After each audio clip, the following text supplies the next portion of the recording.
देश में ये लॉकडाउन 21 दिन का होगा, 3 सप्ताह का होगा। आने वाले 21 दिन हर नागरिक के लिए, हर परिवार के लिए बहुत ही महत्वपूर्ण है। कम से कम 21 दिन का समय बहुत अहम है। पौने 9 बज गए भाई। डॉक्टर राजेंद्र जी के द्वारा रेफर किया जा रहा है।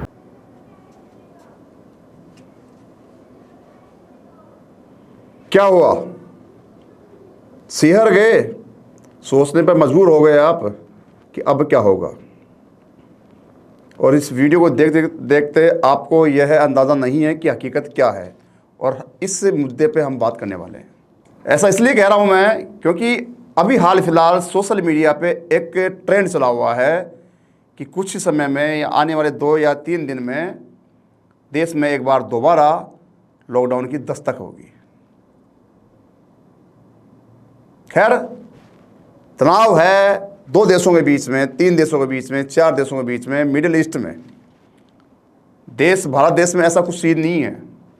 लॉकडाउन की बात ज़रूर कही है प्रधानमंत्री नरेंद्र मोदी ने, लेकिन क्यों कही है, क्या उसका रीज़न था, वह समझना बहुत ज़रूरी हो जाता है आदमी।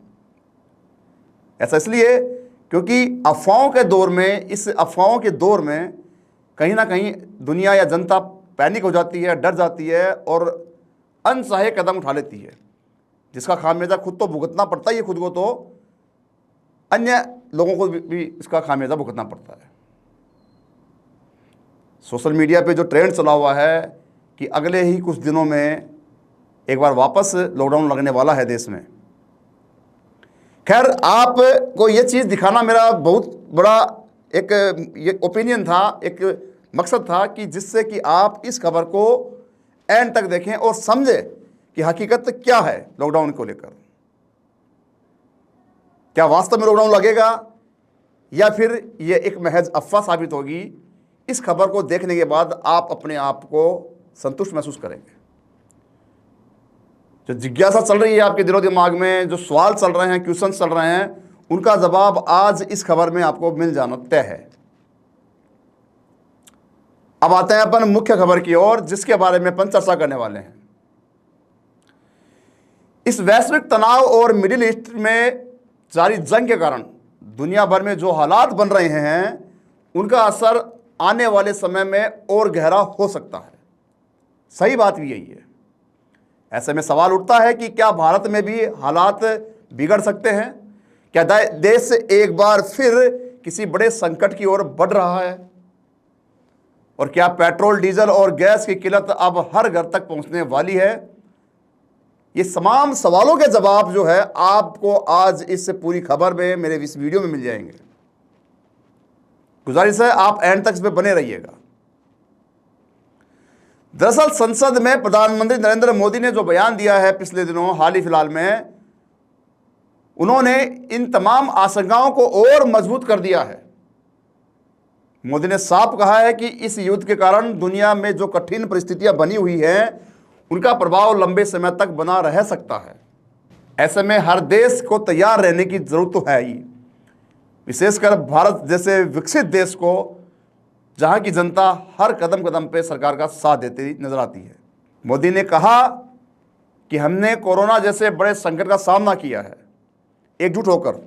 संकट काल एक प्रकार से पूरे राष्ट्र की परीक्षा होती है। शांति के साथ, धैर्य के साथ हमें परिस्थितियों से निपटना होता है। जन विश्वास बढ़ाकर जनता को जागरूक करते हुए हमें चलना होता है, और इसमें हर किसी की भूमिका होती है। हर राजनीतिक दल की, मीडिया की, सामाजिक संस्थाओं की, इंडस्ट्री की, युवाओं की, गांव की, शहर की, हर किसी की भूमिका बहुत अहम होती है। और हमने कोरोना काल में देखा है, जब सब मिलकर चलते हैं तो संकट से मुकाबले के लिए देश का सामर्थ्य कई गुना बढ़ जाता है। आज देश के सामने एक और चुनौती है और इसलिए हमें मिलकर प्रयास करने होंगे, राष्ट्रहित को सर्वोपरि रखते हुए अपने कर्तव्य निभाने होंगे। उस समय एक सिस्टम था, एक बड़ी चुनौती थी अपने आप में कि कहां से खाना मिलेगा, क्योंकि राशन की दुकानें बंद थी, ट्रांसपोर्टेशन बंद थे और कुछ एक जरूरी सेवाओं को छोड़कर वो भी लिमिटेड दायरे में लोग घरों में कैद होकर रह गए, प्रदेश में गए हुए लोग जो जनता थी वो वहां पे कैद हो गई, तमाम चीजें थी। लेकिन आज ऐसा नहीं है। अपने को दिक्कत हो सकती है थोड़ी बहुत कि गैस की किल्लत हो रही है तो अपन अलग अलग खाना बनाने की जगह एक साथ बनाया जाए खाना, फालतू की चीजें या फालतू के वेस्ट नहीं करें। कुछ समय की बात है, अपने देश में ऐसा हालात नहीं है, लेकिन आगाह किया है मोदी ने। तो प्रधानमंत्री मोदी ने बड़े जैसे कोरोना से बड़े संकट का सामना एकजुट होकर किया था और अब एक बार फिर उसी तरह से संयम, धैर्य और एकजुटता के साथ इस चुनौती का सामना करना होगा, मोदी ने यह कहा है। खैर, हालांकि उन्होंने यह भरोसा भी दिलाया है कि देश में किसी भी तरह की पैनिक की स्थिति नहीं है और ना ही बनने दी जाएगी किसी भी कंडीशन में। लेकिन सबसे बड़ा सवाल यहाँ पे यही है कि आखिर ऐसा क्या हो रहा है जिससे प्रधानमंत्री को यह चेतावनी देनी पड़ रही है। असल में हकीकत क्या है कि मिडिल ईस्ट में जारी जंग का सीधा असर दुनिया की ऊर्जा आपूर्ति पर भी पड़ रहा है। रिपोर्ट्स की माने तो इस संघर्ष के कारण हर दिन करीब 1.1 करोड़ बैरल तेल की आपूर्ति प्रभावित हो रही है, जो पिछले कई दशकों का सबसे बड़ा नुकसान माना जा रहा है। आपको बता दें कि 1970 के दशक में ऊर्जा संकट के दौरान भी इतना बड़ा नुकसान नहीं हुआ था। उस समय करीब 50 लाख बैरल प्रतिदिन का नुकसान होता था, लेकिन मौजूदा हालात उससे भी ज़्यादा गंभीर माने जा रहे हैं। यही वजह है कि अंतर्राष्ट्रीय ऊर्जा एजेंसियों ने भी इसे दशकों का सबसे बड़ा ऊर्जा संकट करार दिया है। इसका असर सिर्फ भारत ही नहीं बल्कि दुनिया के कई देशों में देखने को मिल रहा है। फिलीपींस ने तो हालात को देखते हुए राष्ट्रीय आपातकाल तक की घोषित करना शुरू कर दिया है और घोषणा कर भी दी है। वहां ईंधन बचाने के लिए हफ्ते में 4 दिन काम करने का फैसला लिया गया है और गैर जरूरी यात्राओं पर रोक भी लगा दी गई है। इसके अलावा पाकिस्तान की बात करें और श्रीलंका की बात करें तो इन देशों में भी ऊर्जा संकट के चलते हालात पहले से ही बिगड़े हुए हैं। अब अगर यहां पर बात भारत की जाए तो देश की एक बड़ी आबादी और उद्योग सीधे तौर पर तेल और गैस पर निर्भर है। भारत अपनी जरूरत का बड़ा हिस्सा मिडिल ईस्ट से आयात करता है और हॉर्मुज जैसे अहम समुद्री रास्तों के जरिए ये सप्लाई देश तक पहुंचती है। लेकिन जंग की वजह से इन रास्तों पर दबाव बढ़ गया है और सप्लाई प्रभावित हो रही है। इसका असर अब धीरे धीरे भारत के सभी राज्यों में देखने को मिल रहा है। एलपीजी गैस सिलेंडर की किल्लत की खबरें इसी बात की ओर इशारा कर रही हैं कि हालात सामान्य नहीं हैं। हालांकि सरकार इस चुनौती से निपटने के लिए कई कदम उठा भी रही है और भारत अब पहले से ज्यादा देशों से तेल और गैस मंगाने की कोशिश भी कर रहा है। जहां पहले करीब 27 देशों से आयात होता था तेल, अब यह संख्या बढ़ाकर 40 से ज्यादा देशों तक पहुंचा दी गई है। यह खुशखबरी है, लेकिन फिर भी अपने को सचेत रहना है। इसके साथ ही इंडस्ट्रियल सप्लाई में कुछ कटौती कर घरेलू जरूरतों को प्राथमिकता दी जा रही है। और वहीं पर एलपीजी की बात करें तो एलपीजी उत्पादन बढ़ाने पर भी जोर दिया जा रहा है। सरकार के मुताबिक भारत के पास हाल फिलहाल 53 लाख मीट्रिक टन से ज़्यादा का स्टोरेज पेट्रोलियम रिजर्व मौजूद है। इसके अलावा अतिरिक्त भंडारण की तैयारी भी चल रही है। लेकिन अगर यह युद्ध लंबा खिंचता है और सप्लाई लगातार प्रभावित होती रहती है तो आने वाले समय में हालात और भी गंभीर हो सकते हैं। ऐसे में आम आदमी पर इसका सीधा सीधा असर पड़ेगा। पेट्रोल और डीजल की कीमतों में बढ़ोतरी हो सकती है, ट्रांसपोर्ट महंगा हो सकता है, और तो और रोजमर्रा की जरूरतों की चीजें भी महंगी हो सकती हैं। यानी अगर हालात बिगड़ते हैं तो महंगाई की मार हर घर तक पहुंच सकती है और पहुंचना तय भी है। खैर, फिलहाल देश में लॉकडाउन जैसे हालात कतई नहीं हैं, यह निश्चित मानिए अभी तो, और सरकार ने भी ऐसा कोई संकेत नहीं दिया है। लेकिन अफवाहों का दौर है, मैंने पूर्व में कहा था। उसके आधार पर आमजन जो है पैनिक होता नजर आ रहा है। तेल को लेकर बात कर ले गैस, एलपीजी गैस को लेकर, या रसोई के खाने पीने के सामान को लेकर स्टोरेज कर रहा है। लेकिन जिस तरह से वैश्विक हालात बन रहे हैं उसे देखते हुए सतर्क रहना बेहद जरूरी है। प्रधानमंत्री मोदी का साफ साफ संदेश है कि घबराने की जरूरत कतई ही नहीं है। ये युद्ध की वजह से जो संकट बना है उसका मुकाबला भी हम जरूर कर पाएंगे। मेरा 140 करोड़ देशवासियों पर पूरा भरोसा है।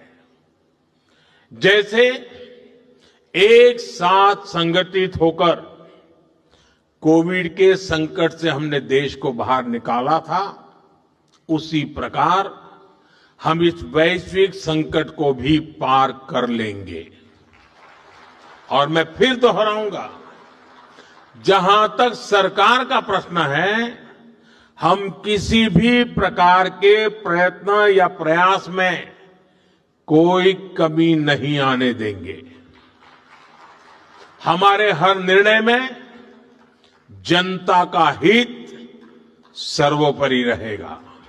लेकिन इसका मतलब ये नहीं है कि मोदी ने ये कहा है कि घबराने की जरूरत नहीं है, वो सब कुछ कर देंगे। उनको भी, सरकार को भी, सेंट्रल गवर्नमेंट को भी, प्रधानमंत्री नरेंद्र मोदी को भी आमजन का साथ चाहिए। इसका मतलब ये है कि अपन लापरवाह नहीं रहें और न ही पैनिक होवें, और सरकार का कदम कदम पर जैसे कोविड में साथ दिया था, कोरोना में साथ दिया था, उसी तरह एकजुटता दिखाते हुए साथ देवे। क्योंकि अगर मिडिल ईस्ट में यह जंग जल्द नहीं थमती है, रुकती नहीं है, तो इसका असर सिर्फ दुनिया की राजनीति या अर्थव्यवस्था तक सीमित नहीं रहेगा, बल्कि हर आम नागरिक की जिंदगी पर भी पड़ने वाला है। खैर, हाल फिलहाल के लिए तो यही कहा जा सकता है कि हालात पर नजर रखना जरूरी है, सरकार की तैयारियों पर भरोसा रखना जरूरी है, और सबसे ज्यादा जरूरी है सतर्क और संयमित रहना। ऐसे में यह जरूरी हो जाता है कि आप सतर्क रहें, हालातों को समझें और आने वाले समय के लिए खुद को मानसिक और आर्थिक रूप से तैयार रखें। क्योंकि अगर यह संकट और गहराया तो इसका असर सिर्फ खबरों तक सीमित नहीं रहेगा, बल्कि हर भारतीय की जिंदगी पर सीधा सीधा पड़ने वाला है। पूर्व में हर भारतीय लॉकडाउन जैसे हालात देख चुका है, वो स्थितियां, वो मंजर देख चुका है, और हालात ये आज भी ये हैं कि जहां भी लॉकडाउन का नाम आता है, सुनता है आम आदमी, आमजन, तो कहीं ना कहीं उसका दिल बैठ सा जाता है। जिसने वो मंजर देखा होगा, वो मंजर जब कभी याद आता है सोशल मीडिया के थ्रू या कोई सीन ऐसा दिमाग में आता है, तो नेचुरल है, निश्चित मानिए कि एक बार तो बस सोचता जरूर होगा कि वो एक मंजर था जब सब कुछ बंद था और मेडिकल जैसी सुविधाओं के नाम पर भी केवल और केवल एक लिमिट दायरा था। उस समय तो हालात ऐसे थे, अपने रिश्ते पराये हो गए थे। सगा भाई भाई के पास नहीं जा रहा था, बेटा बाप के पास नहीं जा रहा था, बाप बेटे के पास नहीं आ रहा था। ऐसे में सलाह है, जनता 24 न्यूज़ टीम की भी आपसे अपील है कि ज़रूरी है कि आप सतर्क रहें, हालात को समझें और आने वाले समय के लिए खुद को मानसिक और आर्थिक रूप से तैयार रखें।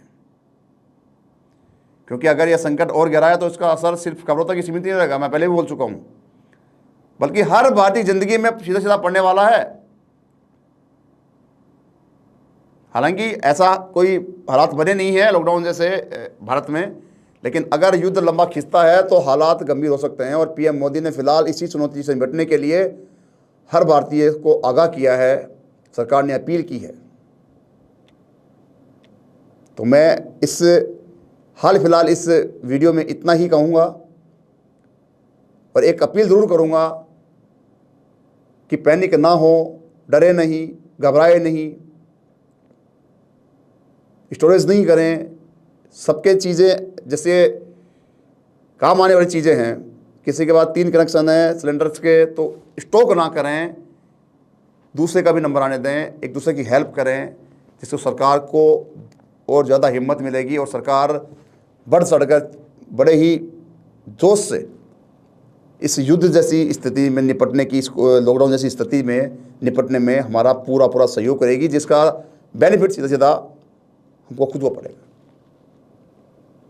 फिलहाल इस वीडियो में इतना ही, इजाज़त दीजिए। फिर दोबारा किसी एक नए मुद्दे पे या टॉपिक पे बात होगी। तब तक के लिए नमस्कार।